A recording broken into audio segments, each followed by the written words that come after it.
नमस्कार मोहनकर सर. शिरीष पै काव्यकट्ट्याच्या कवीजनांचे आणि रसिकांचे हार्दिक स्वागत. नेहमीप्रमाणे आपण प्रार्थनेने सुरुवात करूया. तनमनाच्या भरण पोषणा जीवन काव्य सवे अभ्यासूया. आकळावे ज्ञान विज्ञान आम्हा सहविक्रम मग ते करूया. मिळावी झळाळी तेजा साऱ्यांच्या यज्ञाचा उत्सव तो होऊ द्या. औषधास मत्सर तो नुरावा अहंतेचा वारा न लागो आम्हा. मिळो आनंद निर्भेळ यशाचा नाभावे शांती समाधान आम्हा. सारे होत सुखमय सारे होत प्रेममय सारे राहोत निरामय सारे पाहोत शुभमय. ना कुणी हो दुःखमय हे विश्व राहो शांतिमय हे विश्व राहो शांतिमय. वा सुरेख. प्रत्येक महिन्याच्या ज्यांची जन्मतिथी किंवा पुण्यतिथी आहे अशा कवींचं आपण काव्यस्मरण करत असतो. 4 जुलै 1914 हा सावळाराम या कवींचा जन्म आहे. पुणे स्टेशनवरची गोष्ट.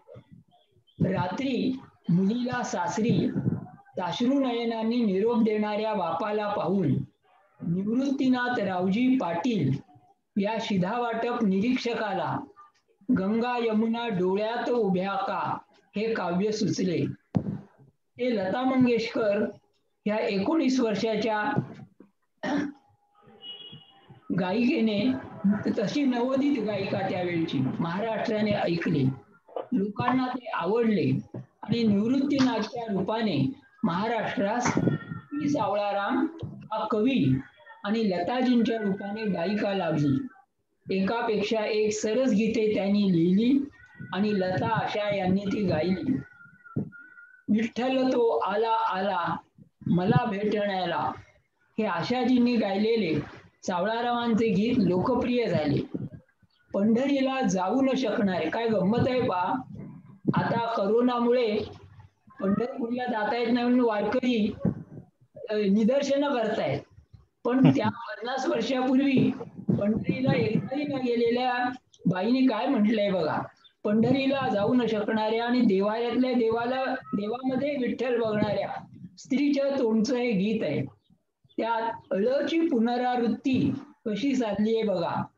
तुळशी माळ घालून गळा कधी नाही कुठले काळ टाळ पंढरीला नाही गेले चुकून या एक वेळ देव्हाऱ्यात नाही देव त्यांनी केला प्रतिपाळ चरणांची त्यांच्या धूळ रोज लाविते कपाळा. इतर कवींना कठीण वाटणारे ळचे यमक सावळारामांनी लीलया साधलं आहे. लता, आशा, मीना, उषा, हृदयनाथ ही दीनानाथ मंगेशकरांची मुलं गायनात महाराष्ट्राची पंचप्राण ठरली. त्या दीनानाथांची स्मृती जागवणारे कल्पवृक्ष कन्येसाठी लावणीया बाबा गेला हे सावळारामांनी लिहिलेलं गीत लताजींनी गायलंय. यातील 5 बोटे अमृताची पंचप्राण तुमचे त्यात पाठीवरी फिरवा हात या हो बाबा एकच वेळ या ओळींनी मराठी रसिकांच्या काळजाला हात घातला.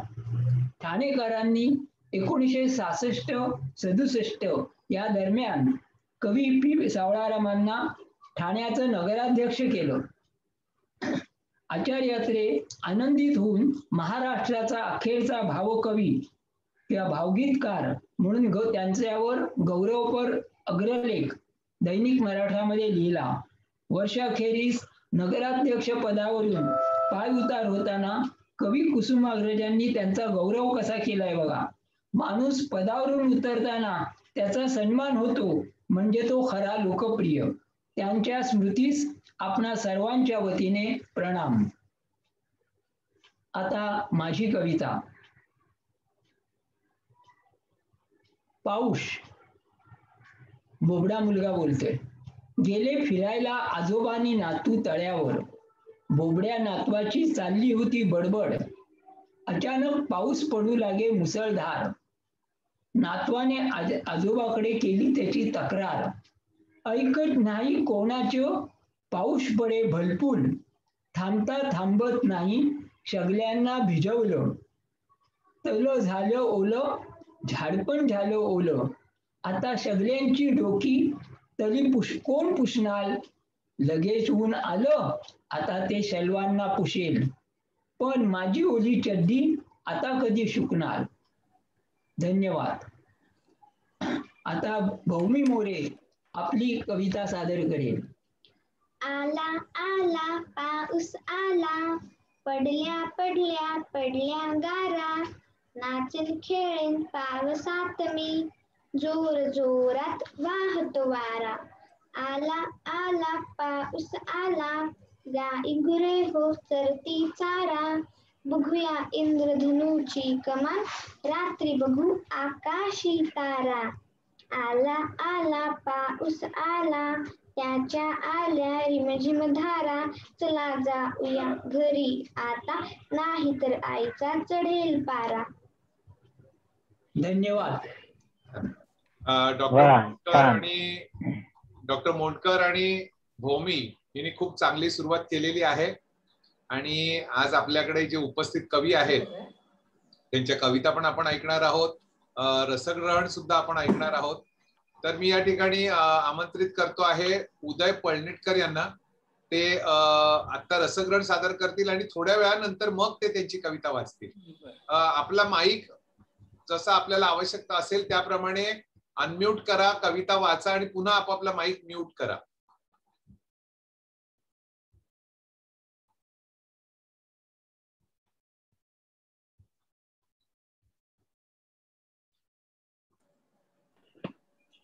हॅलो, नमस्कार.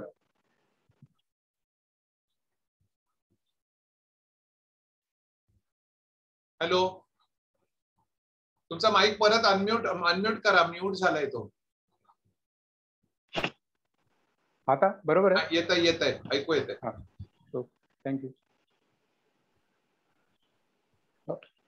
प्राध्यापक विश्वनाथ वामन बापट अर्थात प्राध्यापक वसंत बापट यांचा जन्म 25 जुलै 1922 रोजी कराड येथे झाला.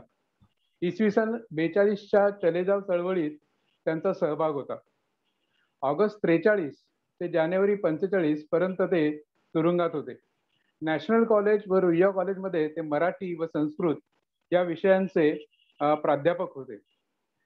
दिल्लीच्या साहित्य अकादमीचे ते सदस्यही होते.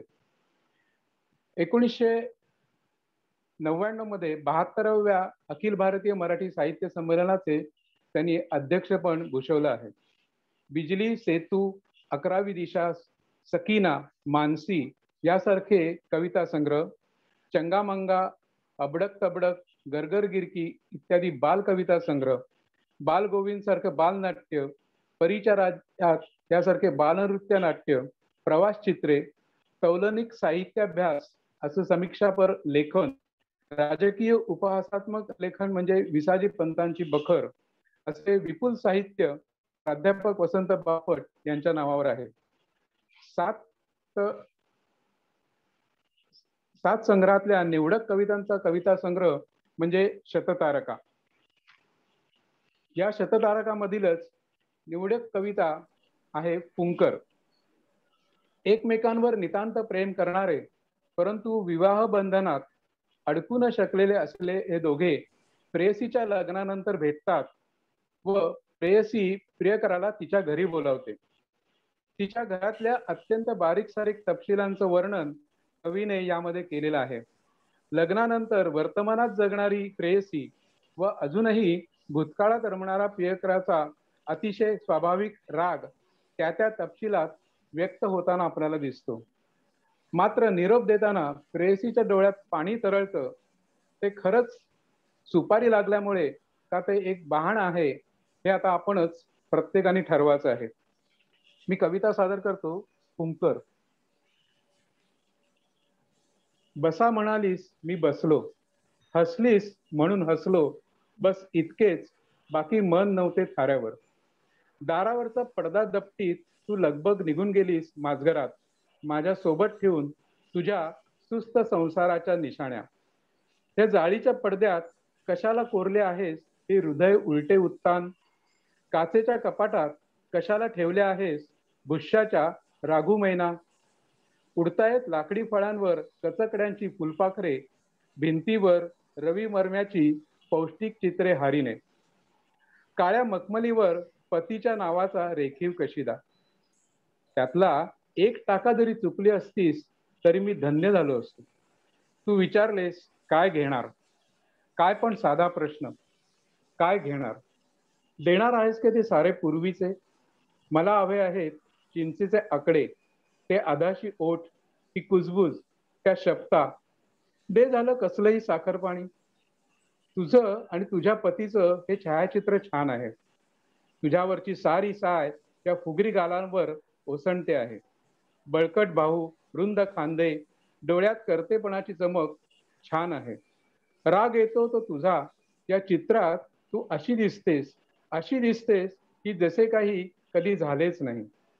मी तुला बोलणार होतो छद्मीपणाने. निदान एक वाक्य, एक जहरी बाण, निदान एक. ते मला जमले नाही आणि तू तर नुसती हसत होतीस. आता एकच सांग, उंबऱ्यावर तुझ्या डोळ्यात पाणी आले. इतकी का तुला सुपारी लागली. पण नकोच सांगूस, तेवढीच माझ्या मनावर एक फुंकर. धन्यवाद. फार छान. श्री पळणीटकरांनी केलेल्या या रसग्रहणानंतर मी आमंत्रित करतोय रोहिणी वावीकर यांना.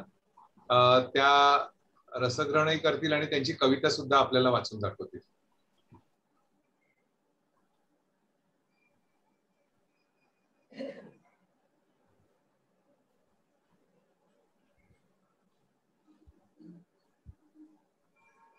तुमचा माईक अनम्यूट करा तुमचा. हा झाला. नमस्कार, मी रोहिणी काणे वावीकर. आज पद्मा गोळे यांच्या कवितेविषयी मी बोलणार आहे. त्यांचा जन्मदिवस 10 जुलै 1913.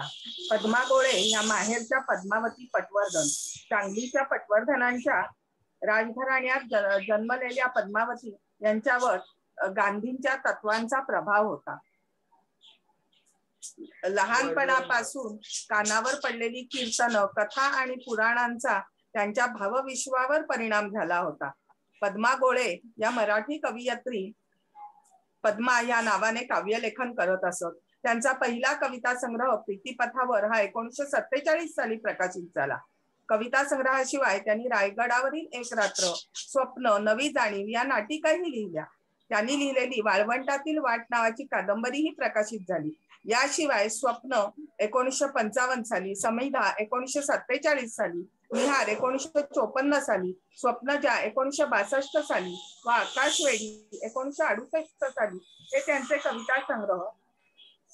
प्रीतीपथावर या त्यांच्या पहिल्या काव्य संग्रहावर तांब्यांचा प्रभाव असला तरी अनुकरणाचा हा टप्पा लवकरच ओलांडून त्यांच्या कवितेने पृथगाम्य रूप धारण केले. स्वतःच्या उत्कट अनुभवांशी प्रामाणिक राहिल्याने त्यांची कविता परिपक्व आणि समृद्ध होत गेली. एका संवेदनशील अंतर्मुख स्त्री मनाचे विविध विलोभनीय आविष्कार त्यांच्या कवितेत आढळतात. त्यांच्या रसिक, चिंतनशील आणि स्वप्नदर्शी व्यक्तिमत्वाचा प्रत्यय त्यातून येतो. स्निग्ध सूर, संपन्न निसर्ग प्रतिमा आणि शालीन संयम ही त्यांच्या कवितेची काही लक्षणीय वैशिष्ट्ये. स्वप्नजा या त्यांच्या काव्यसंग्रहाला महाराष्ट्र राज्य शासनाचे प्रथम पारितोषिक मिळाले. तसेच त्यांच्या रायगडावरील एक रात्र व इतर नाटिका या बालनाट्यांच्या पुस्तकालाही महाराष्ट्र राज्य शासनाने पारितोषिक मिळाले आहे. पद्मा गोळे यांचे 12 फेब्रुवारी 1998 रोजी निधन झाले. त्यांच्या एका कवितेचे मी रसग्रहण करणार आहे. ही जरा मी एक वेगळी कविता निवडलेली आहे. बऱ्याचशा त्यांच्या कविता या नात्यांभोवती आणि संसार, घर याच्या भोवती आहेत, पण ही मात्र मी थोडीशी वेगळी कविता निवडली. सकाळी उजाडता उजाडता उठले, पाहिलं आणि कमालच, एक वीट निखळलेली. मी उचलून लावली ती जिथल्या तिथे. पुन्हा 4 दिवसांनी पूर्वा लाल व्हायच्या आधीच उठले. पाहिलं खडगं पूर्ण उसकटलेलं आणि उघडलेल्या शवपेटीत मन चक्क डोळे चोळीत उठून बसलेलं. तसं रडतच होतं म्हणा, पण जिवंत, अकल्पनीय. म्हणजे खडगं बांधूनही मन याला निलाजरं म्हणायचं की असहाय्य. प्रथितयश कवयित्री पद्मा गोळे यांच्या लिखाणात नेहमीच भावुकता, तरलता आणि तरीही जीवनाच्या सत्यावर नेमकेपणा भावुकता, तरलता आणि तरीही जीवनाच्या सत्यावर नेमकेपणाने प्रकाश टाकणारी एक सत्य वास्तविकताही असतेच असते. याचा प्रत्यय आपल्याला त्यांच्या कवितांमधून वेगवेगळ्या रूपक आणि प्रतिमांच्या माध्यमातून येतो. मानवी मन आणि आयुष्य, त्याचे अनेकविध कंगोरे याचं अचूक अवलोकन त्या करतात, ज्यामुळे त्यांची कविता नुसतीच मनाची पकड घेत नाही, तर कोणत्याही काळात यथार्थ वाटते. प्रस्तुत कवितेतही त्या मानवी मनाच्या ओढाळपणाचे आणि त्यातून निर्माण होणाऱ्या विचारांच्या आवर्ताचे व त्या आवर्तांच्या आवरणांना चिकटलेल्या वासनांचे तंतोतंत वर्णन करतात. मनातल्या विचारांना त्या विटांची उपमा देतात. मनावर आदळणाऱ्या, धडका देणाऱ्या विचारांच्या बाबतीत लिहिताना त्या पहिल्या ओळीतच म्हणतात, सकाळी उजाडत उठल्यावर कमालच. म्हणजे पाहिलं तर एक वीट निखळलेली. ही विचारांची वीट त्यांनी उचलून लावली तिथल्या तिथे. पुन्हा 4 दिवसांनी त्या पूर्वा लाल व्हायच्या आधीच म्हणजे सूर्योदयापूर्वी उठून बघतात तर अर्ध्या अधिक विटा उचकटून फेकलेल्या. पुन्हा कवयित्रीने तीच कारागिरी करून सगळं नीट बसवलं. असेच आणखी काही दिवस गेले आणि एकदा मध्यरात्री जाग आली आणि पाहिलं तर खडगं पूर्ण उसकटलेलं आणि विचारांच्या दृढ गाठीत बांधलं गेलेलं शरीराशी जखडलेलं मन कसे ते दाखवताना त्या उघडलेल्या शवपेटीत शरीरासह चक्क डोळे चोळीत उठून बसलेलं. रडतच होतं पण जिवंत या शब्दात व्यक्त होतात. हे कसं काय, हे कवयित्रीच्या मनात निर्माण झालेलं अकल्पनीय प्रश्नचिन्ह आपल्यालाही अंतर्मुख करून जाते. कायम वासनांच्या भोवऱ्यात अडकून जन्ममरणाच्या फेऱ्यातच का फिरत राहते, त्याचे कारण विटा, खडगं, रडतच शवपेटीत उठून बसणं या रूपकांच्या माध्यमातून स्पष्ट करत अखेरीस त्या म्हणून जातात की एवढं नीट खडगं बांधूनही हे मन जर असेच असेल तर त्याला निलाजरं म्हणायचं की असहाय्य. ह्या कवयित्रीला पडलेल्या अनुत्तरित प्रश्नाने कवितेने एकदम उदात्ततेचे शिखर गाठले आहे. कवयित्री खडगं बांधूनही मन असे टिंब मध्ये दर्शवते. म्हणजे कवयित्रीला कदाचित असे सूचित करायचे असेल की महानिर्वाणाचा सगळा सोपस्कार व्यवस्थित पूर्ण केल्यावरही जर आपल्या आत्म्याची इहलोकीची वासना संपणारच नसेल तर खरोखरच अशा मनाला निलाजरं म्हणायचं की असहाय्य. या प्रश्नाचे सगळे बारकावे दाखवणारे गूढ वलय वाचकांच्या मनाभोवती निर्माण करण्यात कवयित्री संपूर्ण यशस्वी झाली आहे असं म्हणायला हरकत नाही.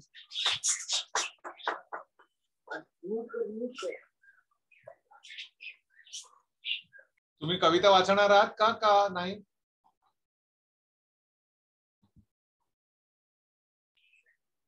आता बोल.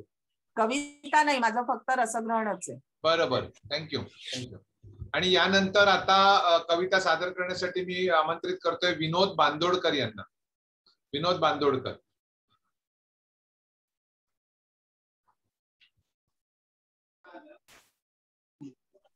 नमस्कार. नमस्कार.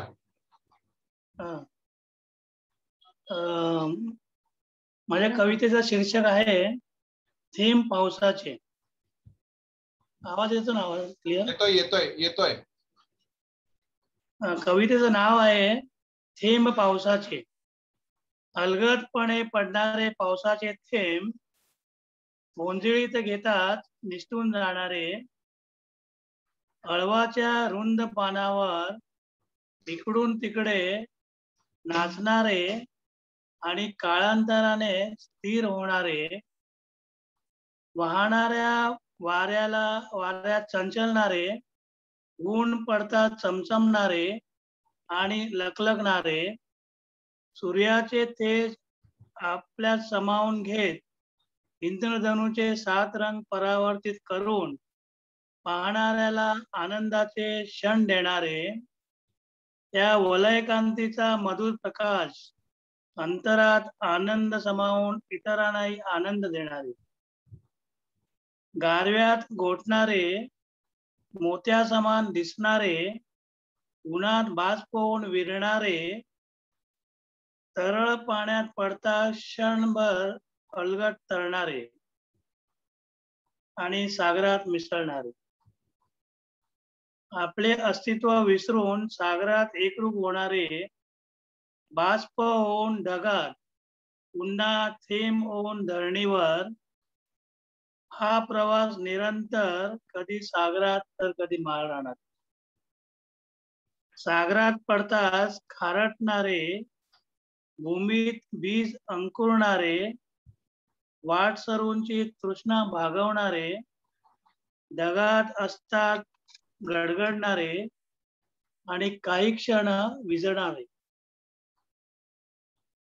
पाऊस रूपी बरसणारे, थेंबा थेंबाने तलावात साचणारे, पहिल्या पावसात मोर पिसारा फुलवणारे, मनातील काव्य जागवणारे, असे हे पावसाचे थेंब मनात चराचरात जीवनात आनंद आणणारे, ऊन पावसाच्या लपंडावात माकडांचे लगीन लावणारे, आकाशात डोळे लावून बसणारे, वाट पाहत डोळे क्षीण होणारे भूमिपुत्र, पहिल्या पावसाच्या थेंबाने अंगावर घेतात आनंद देणारे. धन्यवाद. धन्यवाद बांदोडकर.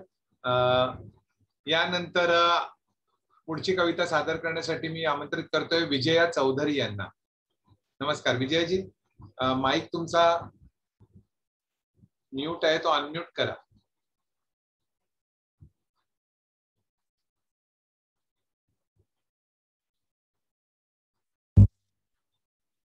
हा बोला आता.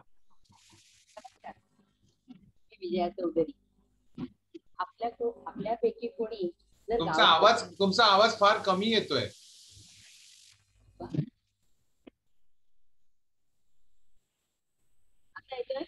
नाही, माउथ पीस तोंडाजवळ धरू शकाल का? माउथ पीस तोंडाजवळ धरा जरा. हा आता बोला. आता येतोय? येतोय आता बोला. नमस्कार, मी विजया चौधरी. आपल्यापैकी जर कोणी गावाकडचे असतील तर त्यांना माहित असेल, खूप पाऊस पडून पूर आला की नदीतले मासे ओढ्याकडे उलट्या दिशेने अंडी सोडण्यासाठी भरपूर प्रमाणात येतात. त्याला वल्गन म्हणतात. आणि या वल्गनीबद्दलच मी आज माझी कविता सादर करणार आहे. तर ते मासे पकडण्याची त्यावेळेस खूप मजा असते आणि हा आनंद लुटण्यासाठी 4 वर्षापूर्वी मी बहिणीच्या गावाला गेले. त्याचे वर्णन माझ्या स्वलिखित रचनेचं नाव आहे वल्गन. 17 जुलै 14ची पहाट. मोबाईल किरकिरला.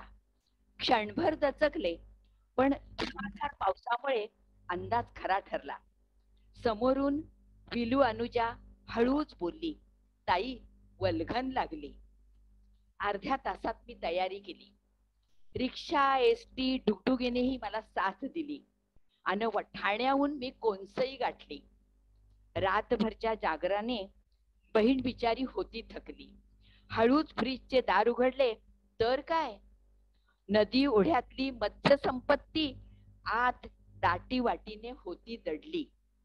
आधी केली न्याहारी, मग केली माशांची विगतवारी. टांगला उतीव पेटवली चूल, झाले सगळे सोपस्कार. हातात काठी आणि आत्याबाई झाल्या माशाच्या राखणदार. आता ओढ ओढ्याची वाट धरली हिरव्यागार झाडीच्या चिखल माती वळणाची. आता वाट धरली हिरव्यागार झाडीच्या चिखल माती वळणाची. डोह तुडुंब भरलेला, ढगातून पाऊस लोंबलेला. सरसर सरसर पाणी चढले, सारणीत मासे चढू लागले. सरसर सरसर पाणी चढले, सारणीत मासे चढू लागले. प्रवाहाच्या विरोधात लढू लागले.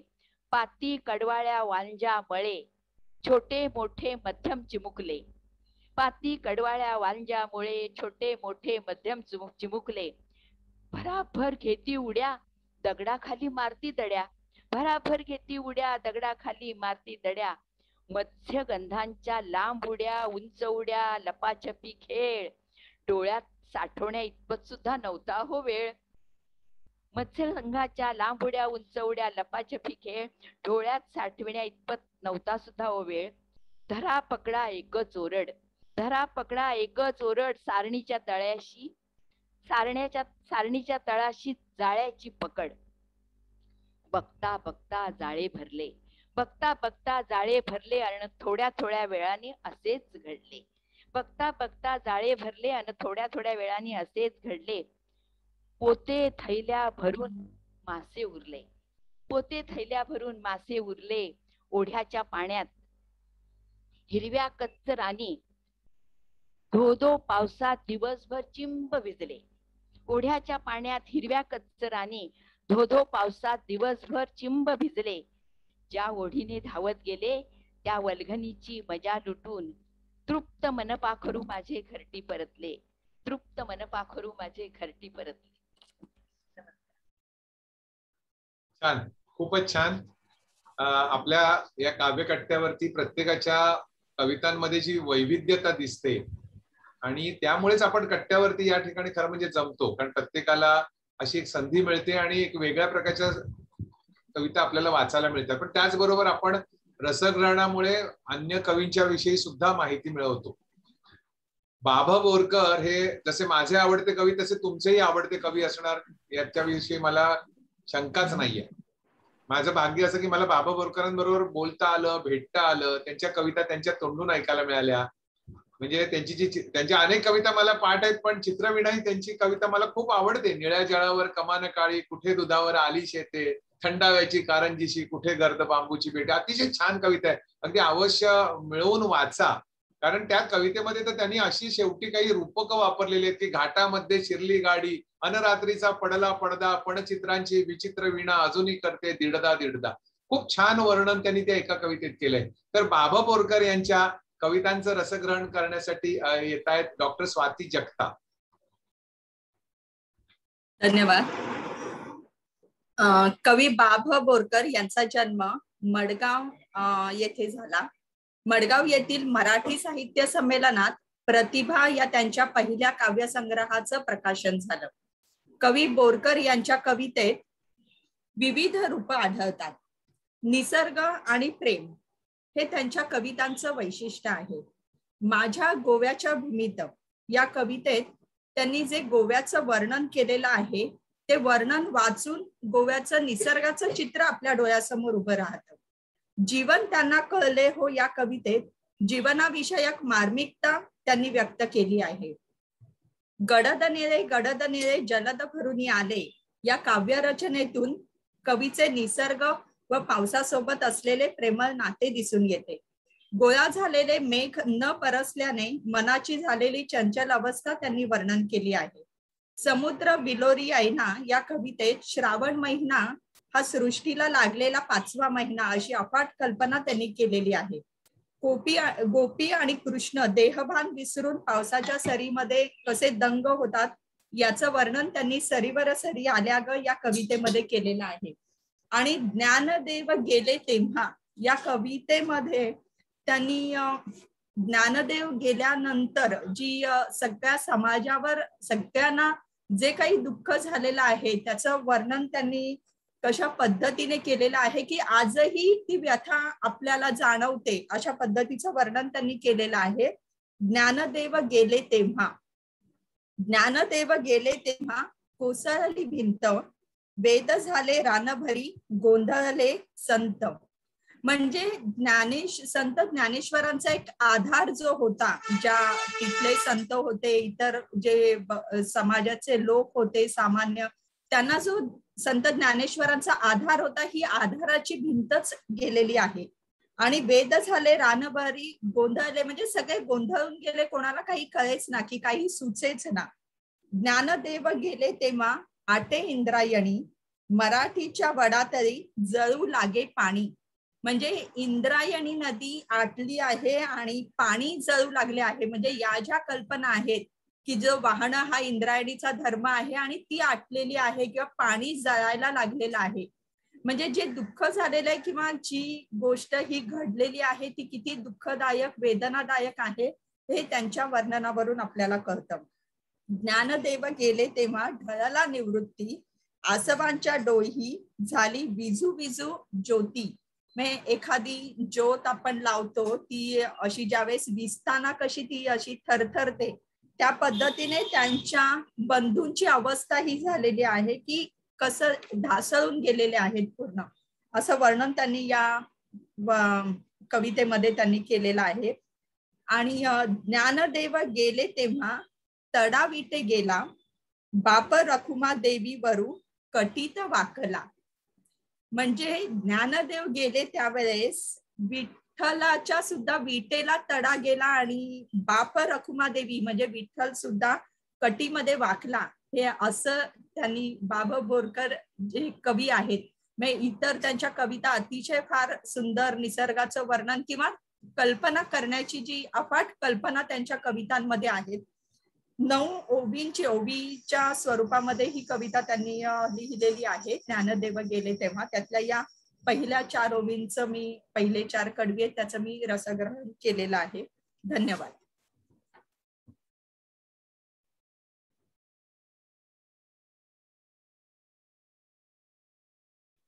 आपण कविता नाही वाचत आहेत का? हा वाचते, पण मी स्क्रीन शेअर करू का माझ्या कवितेसाठी? करा. हे मिळेल का मला ऍक्सेस? कारण मगाशी मी बघत होते. हो करू शकता तुम्ही स्क्रीन शेअर.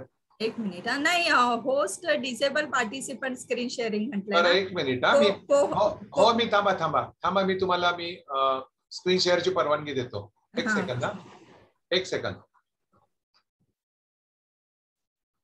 माझ्या कवितेचं नाव पाऊस असं आहे. एकच मिनिट. हो नाही ठीक आहे.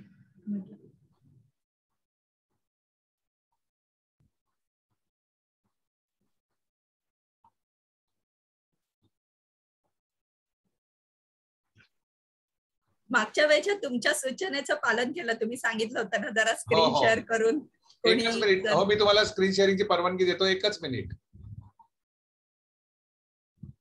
तुम्ही मला आधी कल्पना दिली असती ना तर मी सुरुवात करण्यापूर्वीच ते केलं असतं. मेसेज नाही पण मी मेसेज केला. एकच मिनिट. एक मिनिट फक्त. हो चालेल.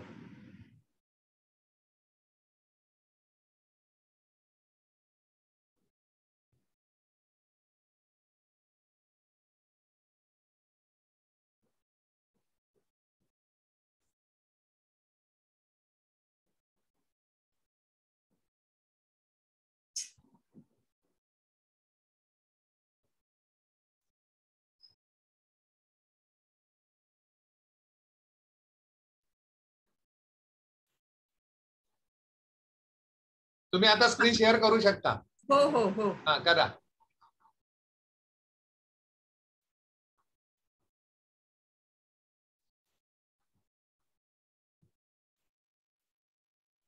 हा दिसतोय आम्हाला. दिसतंय. तुमचं पॉवर पॉइंट प्रेझेंटेशन दिसतंय. हो. पाऊस. माझ्या कवितेचं नाव पाऊस आहे. तो येण्याची ती आतुरतेने वाट पाहते. म्हणजे जमिनीची ही अवस्था म्हणजे मध्ये मी आता रसग्रहण नाही करत आहे. तो येण्याची ती आतुरतेने वाट पाहते, त्याचा लहरीपणा तीही जाणून असते. हट्टी तो दडी मारून बसतो ढगामध्ये, शिक्षा साऱ्यांनाच होते मानवाच्या चुकीने. मग विनवण्या आर्जव सुरू होतात साऱ्यांचे, ती आवासून पाहत राहते त्याच्याकडे. तो करतो समजोता चूक भूल माफीने, म्हणतो व्हा तयार सारे निसर्ग प्रेमाने. झाडे लावा झाडे जगवा म्हणतात सारे, तोही पाळतो खरे दिलेले वचन त्याचे. आणतो सोबत अगणित थेंबांचे थवे, तृप्त होतात पशु पक्षी तिच्यासह सारे. पाऊस आला गातात सारे, पाऊस आला गातात सारे, धुंद पावसात चिंब होतात आनंदाने. धन्यवाद.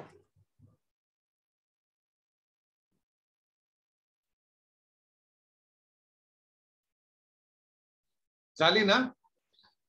ठीक आहे. हे या पद्धतीने आम्हाला तुमच्या कवितांमधली सर्व अक्षरही वाचता आली आणि ती खूप छान पद्धत आहे. यानंतर मी विनंती करतोय उदय पळणिटकर यांना. उदयची तुमची कविता वाचायची राहिली ती तुम्ही वाचा. माईक अनम्यूट करा. नुकतीच वटपौर्णिमा झाली. हो. त्याच्यावर मी कविता करण्याचा एक प्रयत्न केलेला आहे. कवितेचं नाव आहे पुण्याईचा घडा. सांग सांग जरा वडा माझा किती पुण्याईचा घडा. सांग सांग जरा वडा माझा किती पुण्याईचा घडा. तुझ्या भोवती फिरता फिरता मनात आला विचार. तुझ्या भोवती फिरता फिरता मनात आला विचार. ज्याच्यासाठी धरला उपवास तो तिकडे खात असेल का वडा. सांग सांग जरा वडा माझा किती पुण्याईचा घडा. असेल कथा भोळी भाबडी वडाभोवतीची किटी पार्टी.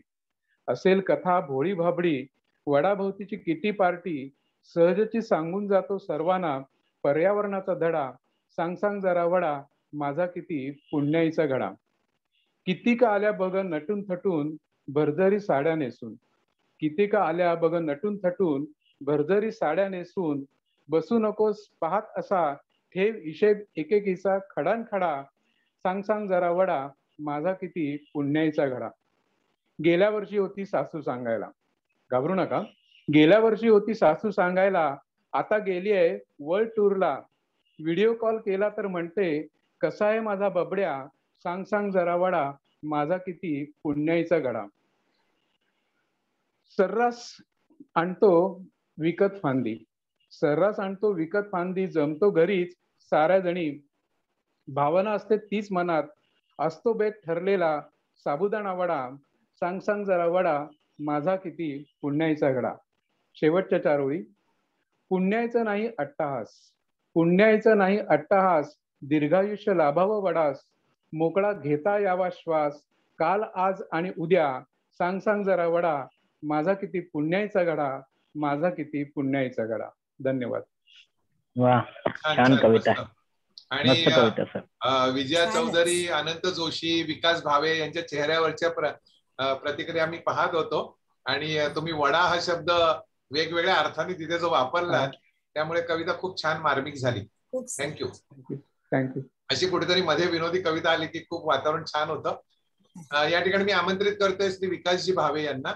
विकासजी भावे आज रसग्रहणही करतील आणि कवितांचं वाचन सुद्धा करतील. विकासजी. नमस्कार.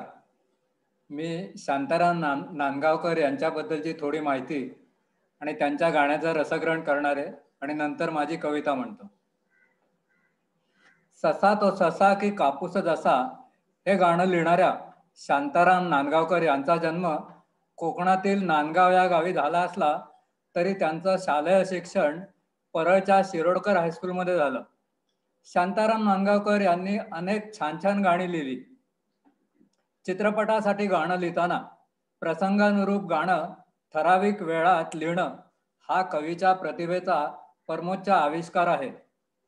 अष्टविनायक चित्रपटासाठी प्रथम तुला वंदितो कृपाळा अशी भक्तिरसपूर्ण रचना लिहून शांताराम नांदगावकरांनी आपलं श्रेष्ठत्व सिद्ध केलं. उत्तरा केळकर यांच्या आवाजातलं बिलनची नागिन निघाली नागोबा डुलाया लागला या गाण्याला आजही बेंजो आणि बँड पटकातून तेवढीच मागणी आहे.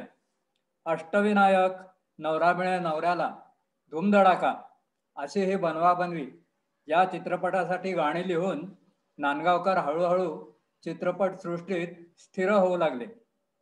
शांताराम नांदगावकरांचं प्रत्येक गाणं, मग ते प्रेमगीत असो, बालगीत असो वा चित्रपटगीत असो, त्यातल्या शब्दांमुळे ते झटकन आपलं होऊन जातं एवढं मात्र खरं. अशी नजर घातकी बाई ग, असाच यावा पहाट वारा, गा गीत तू सतारी, तळ्यावर मेहंदीचा अजून रंग ओला, हे जीवन म्हणजे क्रिकेट राजा हुकला तो संपला, कुठे कुठं जायचा हनीमूनला, या गाण्यांप्रमाणेच अनेक गाणी अशी आहेत की जी ऐकली की आपलं मन त्या गाण्यांबरोबर धावायला लागतं.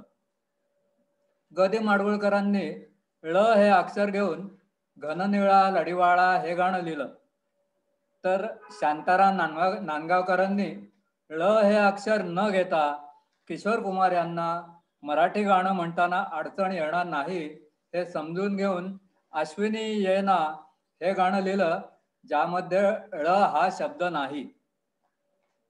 आता मी शांताराम नांदगावकर यांनी लिहिलेल्या धुंदीत गंधीत होऊन सजना या गाण्याचं रसग्रहण करतो. विकासजी तुमचा आवाज कमी झाला. विकासजी तुमचा आवाज कमी झाला. आता येतोय? नाही नाही, आवाज खूप कमी झाला. आता येतोय का? आता येतोय का? हा येतोय. आपल्या आवडत्या माणसावर जीवलगावर खऱ्या अर्थाने प्रेम करणारी ही तरुणी आपल्या प्रियकराला हेच सांगते आहे, अरे वेड्या, जग काय म्हणेल ही भीती थोडी बाजूला ठेव, म्हणजे मग खऱ्या प्रेमाची ताकद काय आहे हे तुला कळून येईल. हे प्रेम मिळवण्यासाठी मनही कसं अधीर होतं हे देखील तुला समजेल. प्रेमामध्ये एकमेकांना वेळ दिला, एकमेकांच्या मनातला आपण ओळखत गेलो की मग प्रेमाच्या गुलकंदाची खरी लज्जत चाखायला मिळते.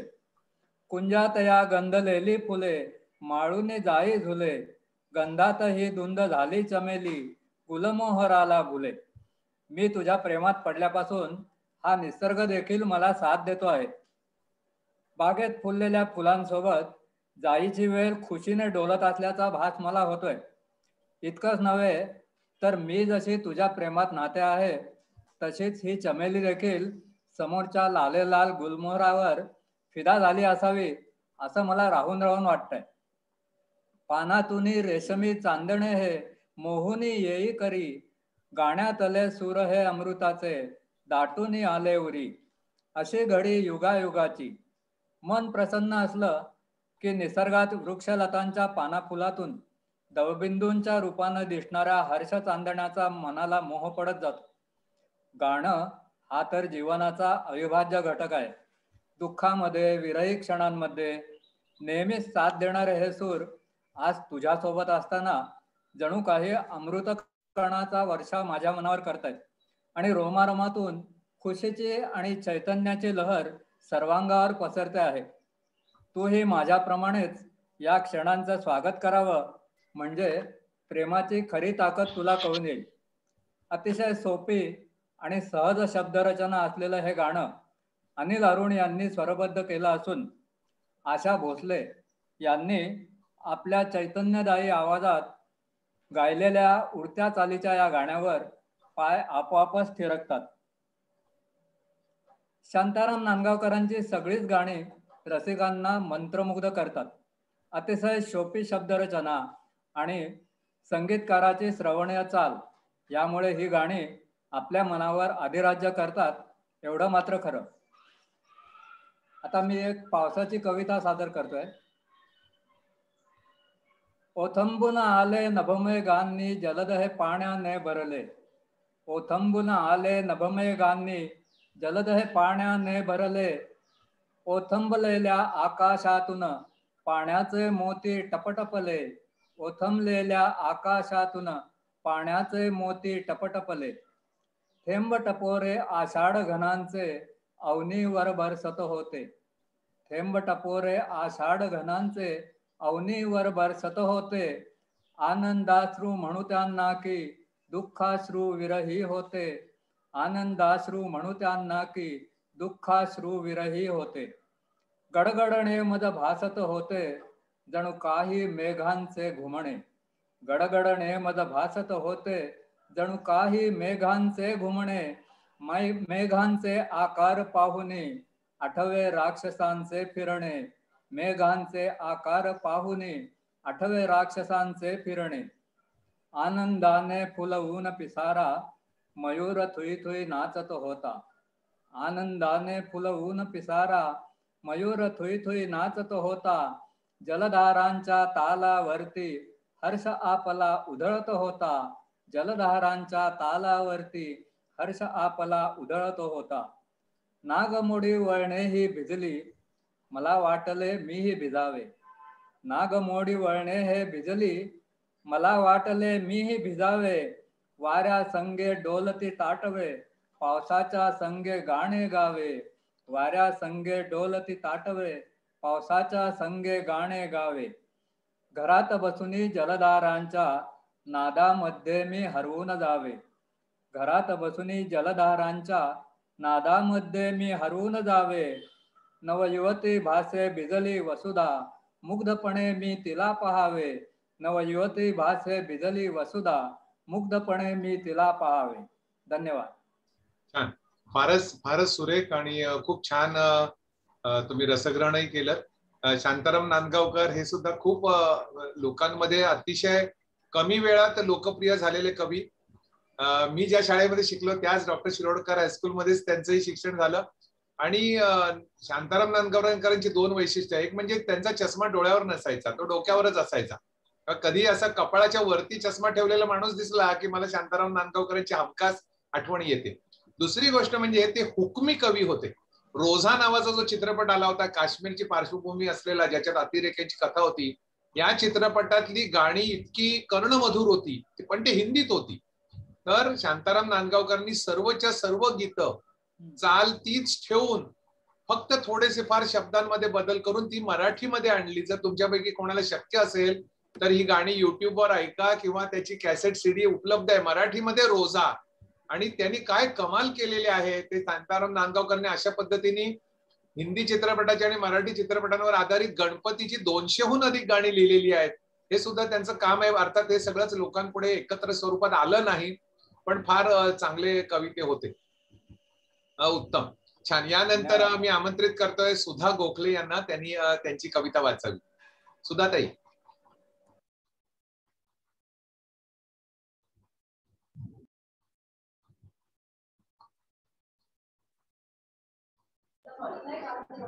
हॅलो, हा बोला. आवाज ऐकू येतोय ना? हो, येतोय येतोय. पाऊस म्हणजे असं शीर्षक असं काही दिलेलं नाही, पावसावरची कविता आहे म्हणून पाऊस म्हटलं मी. रिमझिम रिमझिम सतत पाऊस तालावरती नाच नाचतो. ऐकू येत आहे? हॅलो हॅलो, ऐकू येतंय, व्यवस्थित ऐकू येतंय. रिमझिम रिमझिम सतत पाऊस तालावरती नाच नाचतो. झुळू झुळू झुळू झुळू वाऱ्या संगे पानो पानी वृक्ष डोलतो. झुळू झुळू झुळू झुळू वाऱ्या संगे पानो पानी वृक्ष डोलतो. निसर्ग राजा मनात माझ्या खुदकन हसतो, हसत राहतो. निसर्ग राजा मनात माझ्या खुदकन हसतो, हसत राहतो. पाऊस फुले अवनीवरती सृजन सोहळा इथे चालतो. पाऊस फुले अवनीवरती सृजन सोहळा इथे चालतो. ओलांडुनिया काठ आपला नदी धावते सैरावैरा. ओलांडुनिया काठ आपला नदी धावते सैरावैरा. लाटांवरती खेळ खेळती शिवाशिवीच्या रिमझिम धारा. लाटांवरती खेळ खेळती शिवाशिवीच्या रिमझिम धारा. रोज सकाळी वाऱ्या संगे पाऊस जणू गातो गाणी. रोज सकाळी वाऱ्या संगे पाऊस जणू गातो गाणी. नाद करुनिया कानापाशी मला विनवितो येणार राणी. नाद करुनिया कानापाशी मला विनवितो येणार राणी. येता दारी पहावयाला चिंब भिजवतो लबाड मजला.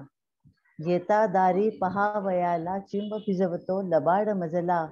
श्रावण मासी रूप पाहून मोहित झाली अल्लडबाला. श्रावण मासी रूप पाहून मोहित झाली अल्लडबाला. धन्यवाद. खूप छान सुधाताई, सुंदर, खूप छान. ज्यांचं कविता वाचून झाली त्यांनी मात्र आपले माईक म्यूट ठेवावेत सगळ्यांनी. ना छान. याच्यानंतर आता मी माझी कविता सादर करतोय. आणि जेव्हा एखादा व्यंगचित्रकार विनोदी कल्पना घेऊन कविता करणार तेव्हा तुम्हाला माहिती आहे की पाऊस हा जरी विषय असला तरी मी काही निसर्गाचं वर्णन करणार नाहीये. माझ्याही कवितेचा विषय पाऊसच आहे, पण माझ्या कवितेचं शीर्षक आहे हे असं कसं काय. कवितेचं शीर्षक आहे हे असं कसं काय. कविता सादर करतो. एका छत्रीत दोघे जण, कल्पना कवीची असते रम्य. एका छत्रीत दोघे जण, कल्पना कवीची असते रम्य. पावसात वादळात असं घडणं, भर रस्त्यातही ठरतं क्षम्य. पावसात वादळात असं घडणं, भर रस्त्यातही ठरतं क्षम्य. एकदा मला पावसात दिसले, एकदा मला पावसात दिसले एकच छत्री पण 6 पाय. एकदा मला पावसात दिसले एकच छत्री पण 6 पाय. तुम्ही विचाराल अहो हे असे कसे काय.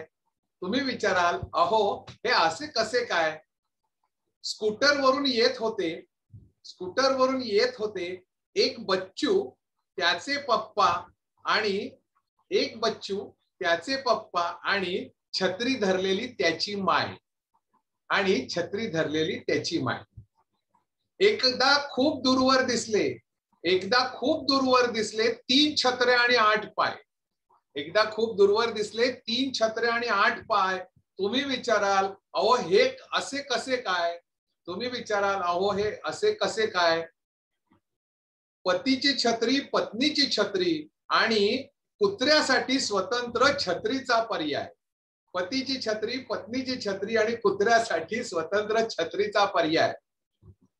एकदा मला पावसात दिसले, एकदा मला पावसात दिसले 0 छत्री आणि 4 पाय. 0 छत्री आणि 4 पाय. तुम्ही विचाराल अहो हे असं कसं काय. तुम्ही विचाराल अहो हे कसं असं कसं काय. दोघेही भिजत होते की काय. दोघेही भिजत होते की काय. छे छे दोघांकडेही रेनकोट मग भिजणारच नाही. दोघांकडेही रेनकोट मग भिजणारच नाही. एकदा मला पावसात दिसला, एकदा मला पावसात दिसला एक रेनकोट आणि 4 पाय. एकदा मला पावसात दिसला एक रेनकोट आणि 4 पाय. तुम्ही विचारालच अहो हे असं कसं काय. तुम्ही विचारालच अहो हे असं कसं काय. मगाच्या छत्रीतल्या कुत्र्यासाठी मालकिणीने रेनकोटचा आणला पर्याय. मालकिणीने रेनकोटचा आणला पर्याय आणि म्हणूनच मला दिसला एक रेनकोट 4 पाय. नमस्कार. यानंतर आपली कविता सादर करण्यासाठी मी आमंत्रित करतोय पद्माकर भावे यांना. नमस्कार. नमस्कार. अर्थातच कवितेचा विषय पाऊस आहे आणि कवितेचं शीर्षक आहे तुझ्या येण्यानं.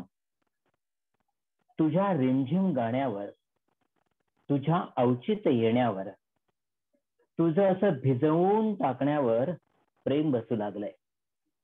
तुझ्या रिमझिम गाण्यावर, तुझ्या अवचित येण्यावर, तुझं असं भिजवून टाकण्यावर प्रेम बसू लागलंय. तुझ्या उधळून टाकण्यावरही, तुझ्या रुसण्यावरही प्रेम बसू लागलंय. तुझ्या उधळून टाकण्यावरही, तुझ्या रुसण्यावरही प्रेम बसू लागलंय. तुझी वाट पाहण्यात, तुझं असं बरसण्यात, तुझी वाट पाहण्यात, तुझं असं बरसण्यात, कधी मनाच्या नभातून, कधी नभाच्या मनातून. तुझी वाट पाहण्यात, तुझं असं बरसण्यात, कधी मनाच्या नभातून, कधी नभाच्या मनातून प्रेम बसू लागलंय. तुझ्या भरून येण्यावर, तुझ्या अल्लडपणावर, तुझ्या भरून येण्यावर, तुझ्या अल्लडपणावर, तुझ्या उखळपणावर, तुझ्या श्यामवर्ण पदरावर प्रेम बसू लागलंय. तुझ्या भरून येण्यावर, तुझ्या अल्लडपणावर, तुझ्या अवखळपणावर, तुझ्या श्यामवर्ण पदरावर प्रेम बसू लागलंय. प्रेम असतंच प्रस्तरासारखं, प्रेम असतंच प्रस्तरासारखं, प्रेम असतंच पाखरासारखं, प्रेम असतं नित्याचं तुझ्यावर. प्रेम असतंच प्रस्तरासारखं, प्रेम असतंच पाखरासारखं, प्रेम असतं तुझ्यावर नित्याचं, प्रेम असतं तुझ्यावर चिरंतन. पण तुझ्यावर पुन्हा पुन्हा प्रेम बसतं हे नवल, तेही पुन्हा नव्याने. पण तुझ्यावर पुन्हा पुन्हा प्रेम बसतं हे नवल, तेही पुन्हा नव्यानं. कारण तुझ्या येण्याने सय येते, कारण तुझ्या येण्याने सय येते. तुझ्या येण्यानं ओघळ येतात, तुझ्या येण्यानं वाहत येतं खूप काही. कारण तुझ्या येण्यानं सय येते, तुझ्या येण्यानं ओघळ येतात, तुझ्या येण्यानं वाहत येतं खूप काही. अंगणात बाहेरच्या, अंगणात आजच्या. धन्यवाद. खूप छान. आणि यानंतर मी आमंत्रित करतोय डॉक्टर मारुती नलावडे यांना. डॉक्टर मारुती नलावडे आज आपल्या समोर रसग्रहणही करणार आहेत आणि त्यांच्या कविताही त्यांची वाचणार आहेत. डॉक्टर साहेब.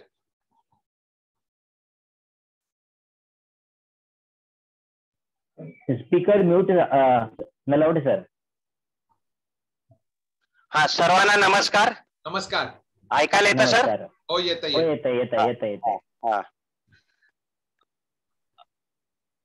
तुकाराम भाऊराव साठे म्हणजेच शाहीर अण्णाभाऊ साठे यांच्या काव्याचं काव्यस्मरण मी या ठिकाणी करतो आहे. अण्णाभाऊ भाऊराव साठे यांचा जन्म वर्चस्व आणि श्रेष्ठत्वाच्या कल्पनेतून हिंदू धर्मानं काही जातींना गावाच्या बाहेर ठेवलेल्या वस्तीतील एका छपरात वाटेगाव, तालुका वाळवा, जिल्हा सांगली येथे 1 ऑगस्ट 1920 रोजी झाला. सगळ्यात संधी नाकारलेल्या मातंग समाजात जन्मलेल्या अण्णाभाऊंनी अक्षरशः मिळेल ते काम केलं. कुठल्याही शाळेत न जाता ते स्वतःच्या क्षमतेवर शिकले. लहानपणी वाटेगाव पासून मुंबईपर्यंत चालत आलेल्या अण्णांनी नंतर स्वतःच्या कर्तृत्वावर रशियाचा प्रवास केला. दलित समाजाला जागृत करण्याचं मोठं कार्य त्यांनी केलं. शाहीर अण्णाभाऊ म्हणजे जातीभेदांमुळे, जातीच्या उतरंडीमुळे, शिक्षणापासून, समग्र विकासापासून वंचित राहिलेल्या मातंग समाजातील एक समृद्ध व्यक्तिमत्व होय. लोकगीते, पोवाडे व लावण्या पाठ करणं, ऐकणं व इतरांना सांगणं हा त्यांचा छंद होता. या छंदातूनच त्यांच्या काव्याची निर्मिती झालेली दिसते. मुंबईत पोटापाण्यासाठी वनवन भटकत असताना त्यांनी हमाल, बूट पॉलिशवाला, घरगडी, हॉटेल बॉय, कोळशे वाहक, वेटर, डोर कीपर, कुत्रा सांभाळणारा, मुलांना खेळवणारा, उदारी वसूल करणारा, खाण कामगार, ड्रेसिंग बॉय इत्यादी प्रकारची कामे केली. माटुंग्यातील चिरानगर झोपडपट्टीत उभं आयुष्य त्यांनी काढलं. याच झोपडपट्टीत राहून अण्णाभाऊंनी एकापेक्षा एक कलाकृतींची निर्मिती केली. संयुक्त महाराष्ट्र चळवळीचे शिलेदार तसेच लोकवाङ्मय, कथा, कादंबरी, चित्रपट, पोवाडे, गवळण, वग, लोकगीते, लावण्या अशा अनेक साहित्य प्रकारात त्यांनी विपुल लेखन केलेलं आहे. माझी मैना गावावर राहिली, माझ्या जीवाची होती या काहिली, रवी आला लावणी तुरा, निघाली जिंदगी भरभरा, दौलतीच्या राजा उठून सर्जा, हा कदे शेजाऱ्याला रे शिवारी चला, एकजुटीचा नेता झाला कामगार तय्यार, बदलाया रे दुनिया सारी दुमदुमली दलकार, कंबर घालून ऊट गाव झेलाया, महाराष्ट्रावरून टाक ओवाळून कावया, आधी समतेने देशाला नटवा, मग खुशाल आरक्षण हटवा. आणि मुंबईची लावणी अशा अशा अनेक प्रकारची लोकगीत आणि लावण्या अण्णाभाऊंनी निर्मिलेल्या आहेत. अशाच कितीतरी दर्जेदार आणि उत्तमोत्तम समाज मनाच्या काळजाला भिडणाऱ्या लावण्या, लोकगीत यांची त्यांनी निर्मिती केली. त्यांच्या गाजलेल्या अशाच एका मुंबईच्या लावणीवर मी संक्षिप्त रूपानं भाष्य करणार आहे. मुंबईची लावणी मोठी आहे, 9 कडव्यांची आहे. त्याच्यापैकी 4 कडवी मी या ठिकाणी आपल्या समोर रसग्रहणासाठी घेतो आहे. मुंबईची लावणी. मुंबईत उंचावरी मलबार हिल चंद्रपुरी, कुबेराची वस्ती तिथं सुख भोगती, परळात राहणारे रात दिसरा बनारे, मिळेल ते खाऊन घाम गाळती, मसनवटी मशहूर चंदनवाडी सोनापूर, त्यांची गाजे ख्याती तर आहे कीर्ती, टाचा घासून मरणाऱ्यांची, बिनवारची सणणाऱ्यांची, सागराच्या काठी बघा सोय लागती, लोअर परळ चिंचपोकळी वरळीच्या त्या जुन्या चाळी, नाही नवा रंग त्यांच्या भिंतीवरती, नायगाव धारावीला माटुंग्याच्या शेजाराला, बेकारांची पोरं घाणी मध्ये लोळती, लाल झेंडा घेऊन हाती करायला इथे क्रांती, मजुरांची पिढी नवी पाऊल टाकती, अण्णाभाऊ साठे म्हणे बदलून हे दुबळे जिने, होणार जे विजयी ते रण करती. एका बाजूला मलबार हिल सारखी इंद्राची नगरी आणि एका बाजूला म्हणजे तिथं कुबेरांचं वर्चस्व, आणि उपनगरामध्ये पाहिलं तर सगळ्यात चाळी आणि सगळ्या झोपडपट्ट्यांचं साम्राज्य पसरलं. त्या काळची ही लावणी अण्णाभाऊने लिहिलेली आहे. आणि तिथं ते घाम गाळतायत. परळात राहणारे रात दिस राबणारे, मिळेल ते खाऊन घाम गाळत. म्हणजे झोपडपट्ट्या आणि चाळीमध्ये घाम गाळून मिळेल ते खाऊन कशी तरी किड्या मुंग्या सारखी जगणारी माणसं आहेत, असं या अण्णाभाऊनी या लावणीमध्ये सांगितलेलं आहे. मसनोटी मशहूर चंदनवाडी सोनापूर, त्यांची गाजी ख्याती ते आहे कीर्ती, टाचा घासून म्हणणाऱ्यांची, बिनवारशी सणणाऱ्यांची, सागराच्या काठी बघा सोय लागती, श्रीमंतांचं निधन झालं त्यांच्यासाठी त्यांची विल्हेवाट लावण्यासाठी त्यांची स्मशानं सुद्धा प्रसिद्ध आहेत. त्यांची नावच आहेत चंदनवाडी आणि सोनापूर, म्हणजे प्रसिद्ध आणि ख्यातनाम अशी स्मशान त्यांची. आणि जिथं टाचा घासून मरणारे बिनवारशी सणणारे जे लोक आहेत त्यांची विल्हेवाट कुठंतरी अरबी समुद्राच्या काठावरती कुठेतरी मिळेल त्या जागेमध्ये विल्हेवाट त्यांची लावून दिलेली जात असत. ही त्याचे भीषण वास्तव्य याचं दर्शन अण्णाभाऊंनी या ठिकाणी कशी तरी विल्हेवाट लावायची. चाळी आणि झोपडी, भिंतीवरती रंगाचं नामोनिशान नाहीये. लोअर परळ, चिंचपोकळी हा जो पूर्वीचा जो गिरणगावचा पट्टा आहे, इथं सगळं इथं सगळं चाळींचं साम्राज्य. त्या चाळीच्या भिंतींना कधी रंगही स्पर्श झालेला नाही, रंगाचं नामोनिशान कधी दिसलेलं नाही. आणि स्वतः अण्णाभाऊ तर माटुंग्याला चिरागनगरच्या झोपडपट्टीमध्ये राहत असत. आणि त्यांचं आणि म्हणून घाणीत करून कसं तर आयुष्य काढणारी सुद्धा पिढी त्या ठिकाणी आहे. आणि म्हणून नायगाव धारावीला माटुंग्याच्या शेजाराला बेकारांची पोरं घाणीमध्ये लोळती. शेवटी अण्णाभाऊ म्हणतात, लाल झेंडा घेऊन हाती करायला इथे क्रांती, मजुराची पिढी नवी पाऊल टाकती, अण्णाभाऊ साठे म्हणे बदलून ये दुबळे जेणे होणार जे विजयी ते रण करती. आता हे सगळं पुरे झालं. आता हे आपण असंच किड्या मुंग्यासारखं जीवन जगण्यापेक्षा आता सगळ्यांनी आपण हातामध्ये लाल बावटा, म्हणजे अण्णाभाऊ मग मार्क्सवादी चळवळीमध्ये घुसले आणि त्यांनी लाल झेंडा हाती घेऊन त्यांनी मजुरांना आवाहन केलं. आणि आता तुम्हाला हे जर तुमचं दुबळं जीणं, तुमचं जीणं हे दुबळं जीणं तुम्हाला संपवायचं असेल, तुम्हाला हाती झेंडा घ्यावा लागेल आणि एक क्रांतीचा लढा तुम्हाला द्यावा लागेल. आणि म्हणून शेवटी ते अण्णाभाऊ या लावणीमध्ये या दीनदुबळ्या लोकांना क्रांतीचा झेंडा हाती घेण्याचं आवाहन या ठिकाणी अण्णाभाऊनं केलेलं आहे. सारांश रूपाने आपल्याला असं सांगता येतं की मुंबईचं विविधांगी रूप, शहरातली गरिबी आणि श्रीमंती याच्यातील विसंगती अण्णाभाऊनी या लावणीमध्ये टिपलेली आहे. अण्णाभाऊंना मुंबई हे विषमतेचं प्रतीक वाटतं. वेगळ्या जीवन दृष्टीचा प्रत्यय या लावणीतून त्यांनी दिलेला आहे. म्हणजे मानवतावादी दृष्टिकोनावरती केलेलं हे उत्तम प्रकारचं भाष्य आहे. आणि खरं तर शोषणमुक्ती हा अण्णाभाऊंच्या काव्याचा हव्यास होता, ध्यास होता. पृथ्वीच्या पाठीवरील सर्व कष्टकरी, दलित, शोषित, पीडित यांचे शोषण संपवण्याची लढाई अण्णाभाऊंनी या त्यांच्या काव्यातून उभारलेली दिसते. खऱ्या अर्थानं अण्णाभाऊ हे मानव मुक्तीचे शिलेदार होते. संयुक्त महाराष्ट्र चळवळ, गोवा मुक्ती संग्राम इत्यादी चळवळीत राहून शाहिरीतून त्यांनी आपलं योगदान दिलेलं आहे. या लावणीच्या भाषा सौंदर्याच्या दृष्टीने जर विचार आपण केलात तर त्याची भाषा अत्यंत, म्हणजे चाळीत राहणारे लोक आहेत सगळे, गिरणी कामगार आहेत महत्वाचे, झोपडपट्टीत म्हणजे फार शिकले सवरलेली माणसं नाही ती, म्हणजे त्यांना समजेल, त्यांना रुचेल, त्यांना पटेल अशी भाषा अण्णाभाऊंनी या लावणीमध्ये वापरलेली आहे. ते असं म्हणतात की मसनवाटा, रात दिवस, राबणारे, पोरं, लोळणं, लोळती अशा प्रकारची साधी सुधी भाषा वापरून ही कविता त्यांनी सजवलेली. आणि याचं खरं सौंदर्य आणि यमक जर बघायचं असेल तर उंचावरी, इंद्रपुरी, राहणारे, राबणारे, धारावीला, शेजाराला अशा प्रकारचं शब्द वापरून अण्णाभाऊंनी ही लावणी सजवलेली आहे. अशा या थोर शाहिराचं निधन 18 जुलै 1969 रोजी झालं. त्यांच्या या स्मृतीस मेरी शिरीष पै काव्य कट्टा ठाणे व उद्वली बुक्स तर्फे आदरांजली अर्पण करतो. आणि यानंतर माझी स्वतःची कविता पाऊसधारा आपणासमोर सादर करतो आहे. उस्म्यानी हैराण झालेली एक सुंदर तरुणी आहे आणि ती आपल्या मित्राला साथ घालते, पाऊस रूपी मित्राला, आणि ती त्याला आणि तो तिला भेटतो. आणि याचं वर्णन त्या तरुणीने याच्यामध्ये केलेलं आहे. कवितेचं शीर्षक आहे पाऊस धारा. जीव घेणं हा उस्मा मेला, लाही अंगाची करून गेला. जीव घेणं हा उस्मा मेला, घाई अंगाची लाही अंगाची करून गेला. सखा माझा ग घेऊन आला नभातून या पाऊस धारा. सखा माझा ग घेऊन आला नभातून या पाऊस धारा. गारतयाचे थेंब टपोरे वायू संगे उडती फवारे. गारतयांचे थेंब टपोरे वायू संगे उडती फवारे. फवाऱ्यानं मी हरकून गेले सख्यास माझ्या बिलगून गेले. फवाऱ्यानं मी हरकून गेले सख्याच माझ्या बिलगून गेले. गडगड गडगड नाद करूनी रिमझिम रिमझिम ताल धरूनी. गडगड गडगड नाद तरुणी रिमझिम रिमझिम ताल धरूनी.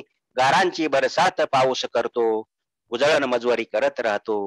गारांची बरसात पाऊस करतो उधळण मजवरी करत राहतो. जलधारा या बरसत जाती भिजते माझी गोरी कांती. जलधारा या बरसत जाती भिजती माझी गोरी कांती. वस्त्र तनूला राहते चिकटून खटाळ पाऊस भिजतो बिलगुन. वस्त्र तनूला राहते चिकटून खटाळ पाऊस बसतो बिलगुन. प्रिय सखा तो पाऊस माझा शिवार करीतो हिरवा सारा. प्रिय सखा तो पाऊस माझा शिवार करीतो हिरवा सारा. अखंड शिंपित जाशील का रे प्रेमाच्या या पाऊस धारा. अखंड शिंपित जाशील का रे प्रेमाच्या या पाऊस धारा. धन्यवाद. खूप छान, खूप छान, खूप छान.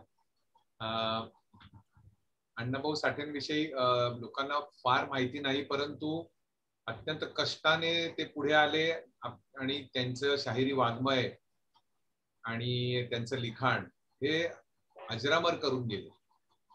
खरं म्हणजे आजच्या या कट्ट्यावरती ज्या ज्या व्यक्तींच्या कवितांविषयी आपण जे रसग्रहण केलेलं आहे, तर ते असं 2 किंवा 4 मिनिटात त्या व्यक्तीच्या एकूणच साहित्यिक कारकिर्दीचा आढावा घेणं हे तसं कठीणच असतं. परंतु निदान या निमित्ताने तरी आपण त्यांना एक त्यांची स्मृती या ठिकाणी आपण घेतो, त्या निमित्त चर्चा करतो, हेही नसे थोडके असं मला वाटतं. आता यानंतर मी आमंत्रित करतोय वैजयंत साळवे यांना. वैजयंत साळवे आपली कविता सादर करतील. नमस्कार. नमस्कार. तुमचा आवाज येतोय, आवाज येतोय, बोला. पहिल्यांदा 4 ओळी सादर करते. वरुण राजा पडत राहा, बळी राजा राबत राहील. वरुण राजा पडत राहा, बळी राजा राबत राहील. त्यांच्या कष्टाचे फळ त्यांना मिळू दे, आत्महत्येचे संकट टळू दे. आणि कवितेचे शीर्षक आहे पाऊस आला. पाऊस आला, पाऊस आला, बळीराजाला आनंद झाला. पाऊस आला, पाऊस आला, बळीराजाला आनंद झाला. मृदगंध सर्वत्र दरवळला, सृष्टीचा कायापालट झाला. पाऊस धारेत न्हाऊन निघाले, पशुपक्षी बागडू लागले. पाऊस धारेत न्हाऊन निघाले, पशुपक्षी बागडू लागले. झाडे वेली टवटवीत झाली, वसुंधरेची तृष्णा शमली. डोंगरावरुनी वाहू लागल्या शुभ्र दुधाच्या गंगा. डोंगरावरुनी वाहू लागल्या शुभ्र दुधाच्या गंगा. धबधब्याच्या वाटेकडे लागल्या पर्यटकांच्या रांगा. पाऊस आला, पाऊस आला, भरल्या विहिरी धरण. पाऊस आला, पाऊस आला, भरल्या विहिरी धरण. सगळ्यांच्या मनातील संपलं पाणी कपातीचं ग्रहण. सगळ्यांच्या मनातील संपलं पाणी कपातीचं ग्रहण. धन्यवाद. खूप छान. Thank you sir. यानंतर आपली कविता सादर करतील शुभा जोशी. आणि शुभा जोशींच्या कविता सादरीकरणानंतर एक छान घोषणा मी करणार आहे, जी शिरीष पै काव्य कट्ट्यावरील सर्वांना खूप आवडेल अशी घोषणा आहे. आणि त्यानंतर मग अजून आपले एक मोठे कवी राहिलेले आहेत, त्यांची कविता ऐकण्यासाठी आपण उत्सुक आहोत. अनंत जोशी, त्यांची कविता आपण ऐकणार आहोत. आपण आधी ऐकूया शुभा जोशी यांची कविता.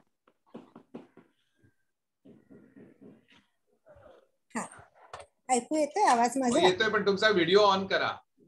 हो हो.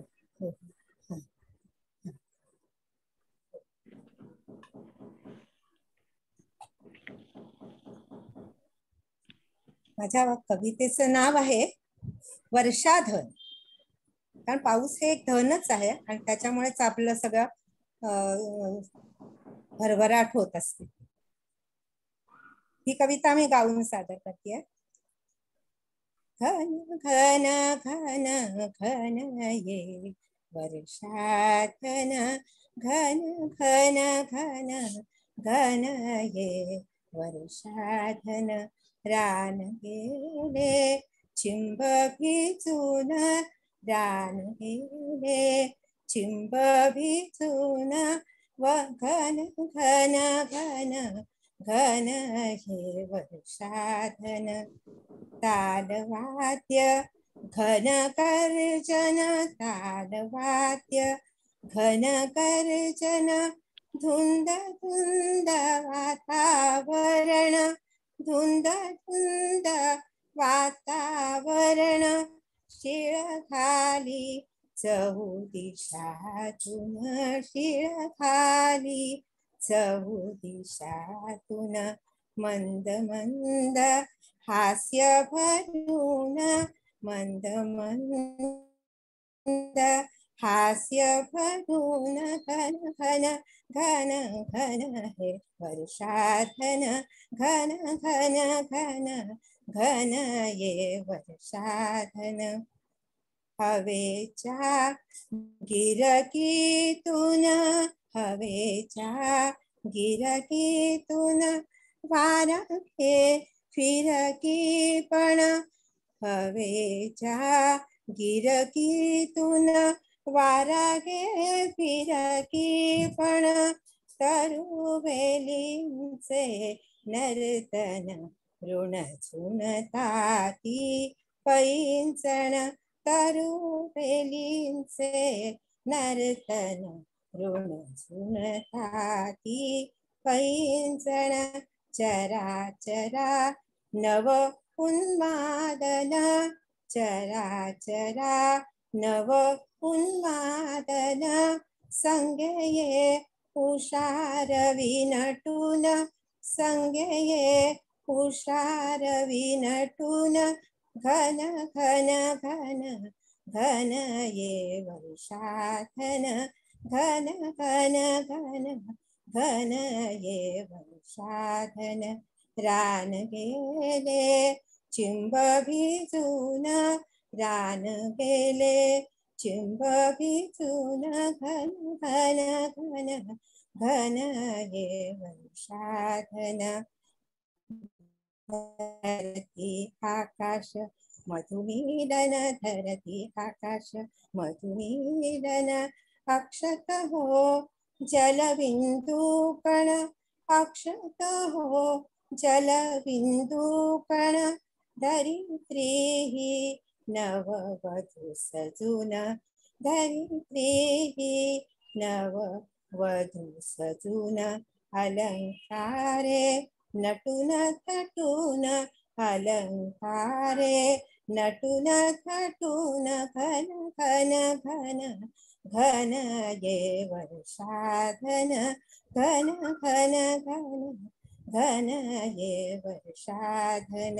रान गेले चिंब भिजून, रान गेले चिंब भिजून, घन घन घन घन ये वर्षाधन.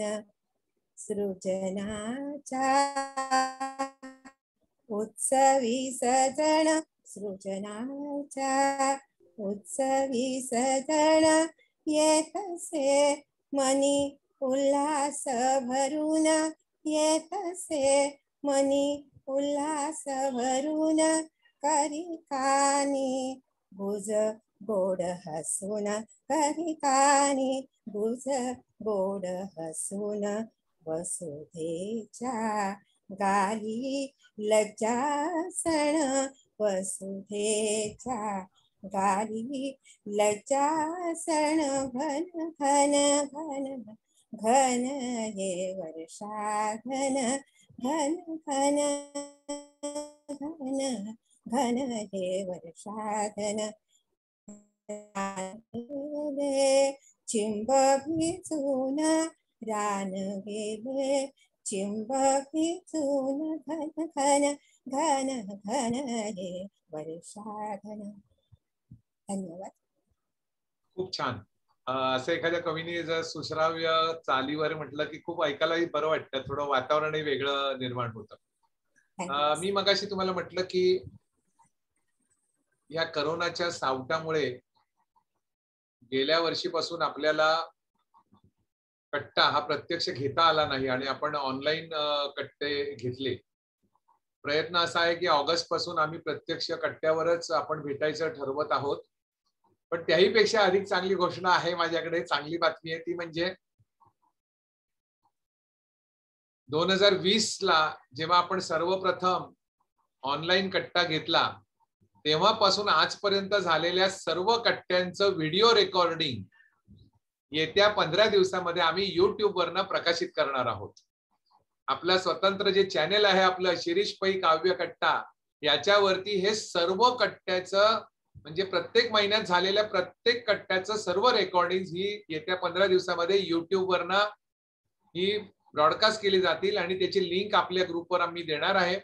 तुमचे सगळे कवी मित्र जे आले नाहीत किंवा येऊ शकले नाहीत त्यांना तर या सगळ्या काव्यकट्टे सर्व त्यांच्या फावल्या वेळात पाहायला मिळतील. पण तुम्हाला सुद्धा तुम्ही कशा प्रकारे कवितांचं सादरीकरण केलं होतं याची स्मृती जागवण्यासाठी हे सगळे व्हिडिओ पुन्हा सगळ्यांनी बघावेत आणि थोडंसं नॉस्टॅल्जिक व्हावं. आणि यासाठी आमचा प्रयत्न आहे की येत्या 15 दिवसामध्ये हे सर्व रेकॉर्डिंग्स ही आम्ही YouTube वरती प्रकाशित करणार आहोत.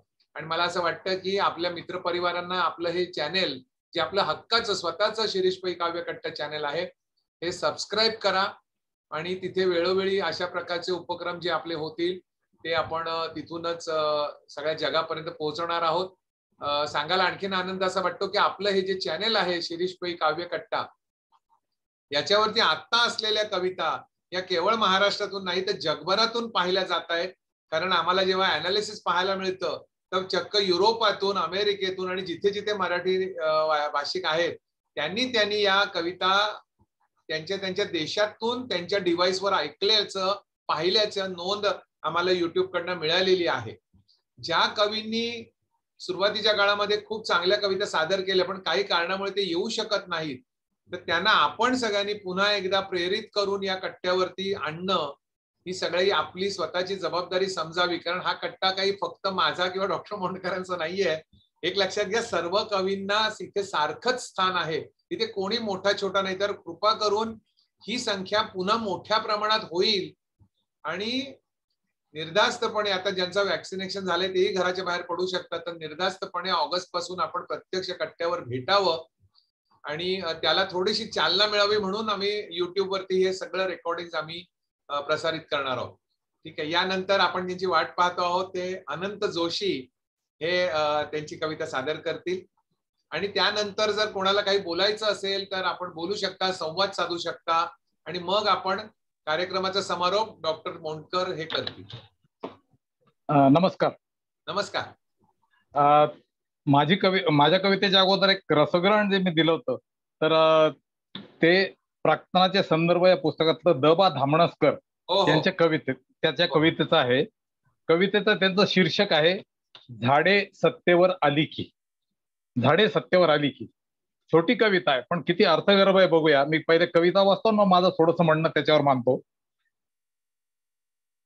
झाडे सत्तेवर आली की माणसे निरपराध झाडांवर प्राणांतिक हल्ले करतात.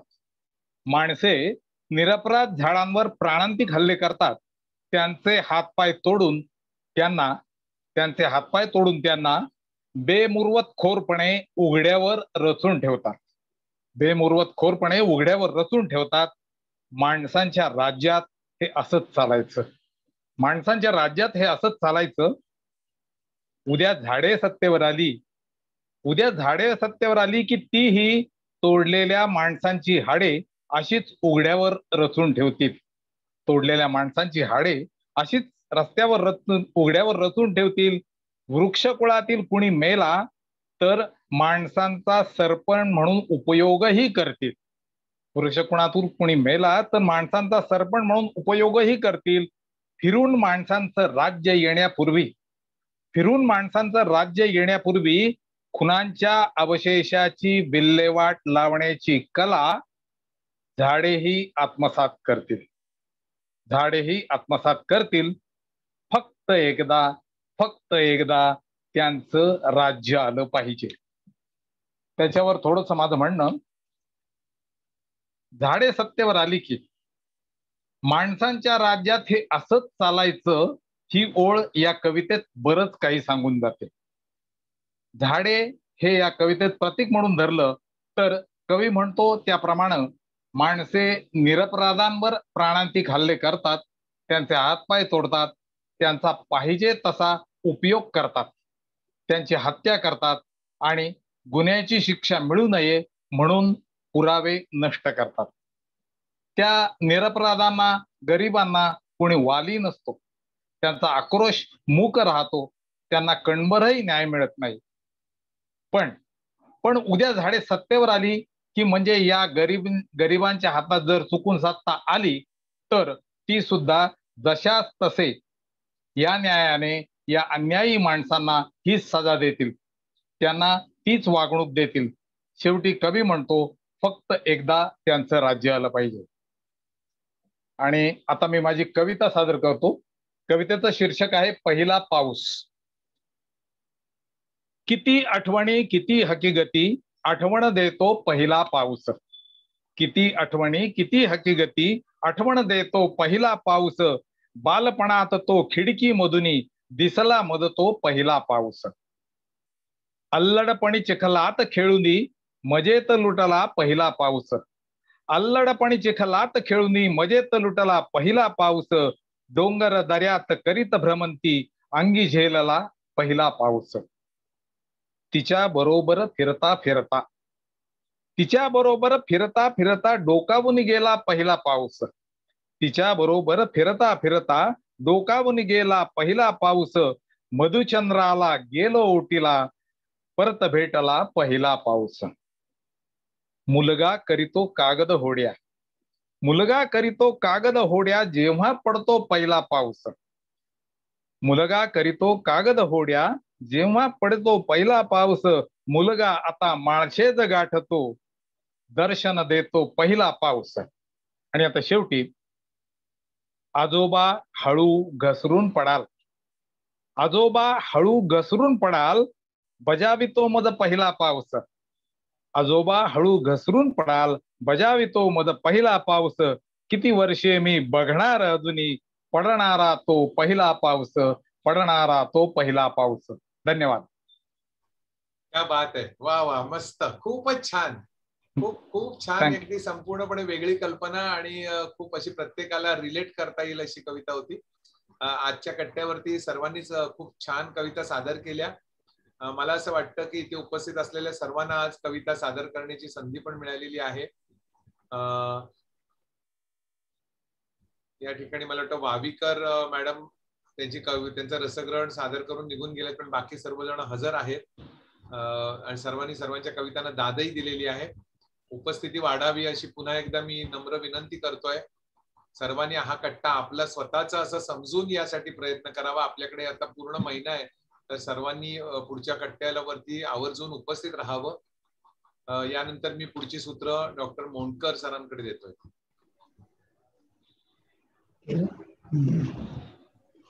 नमस्कार.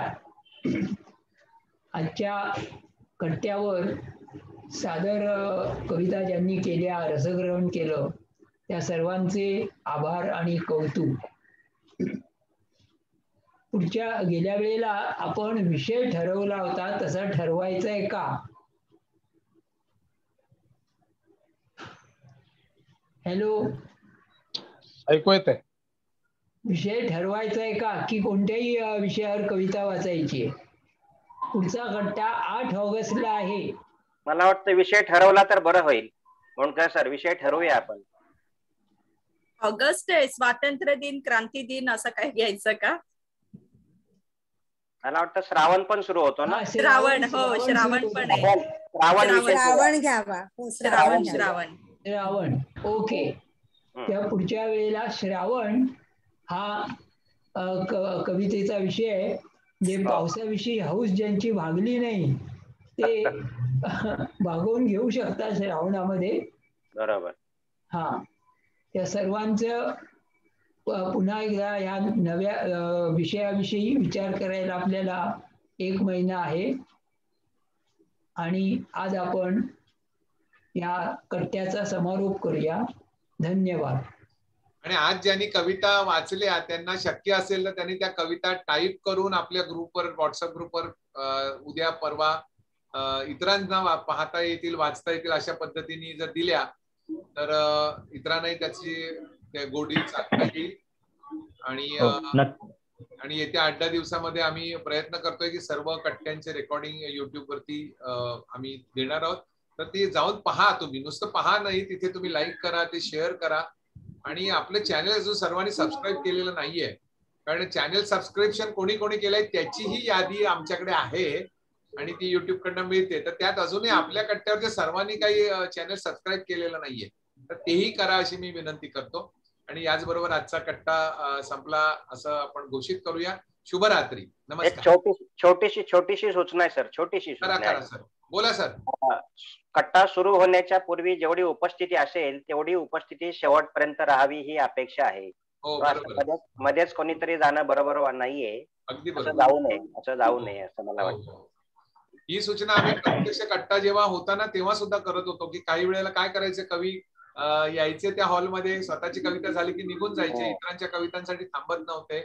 तर तशाही सूचना तेव्हा आम्ही दिल्याच होत्या तशा. ठीक आहे. आजचा कट्टा यशस्वी होण्यासाठी तुम्ही सर्वांनी जो हिरिरीने भाग घेतला त्याबद्दल पुन्हा एकदा तुमचं सगळ्यांचं मनापासून कौतुक, सर्वांचं अभिनंदन. धन्यवाद. शुभरात्री. सर्व कवींचे आभार. सर्व कवींच्या सर्वच कविता उत्तम होत्या. धन्यवाद सगळ्यांना.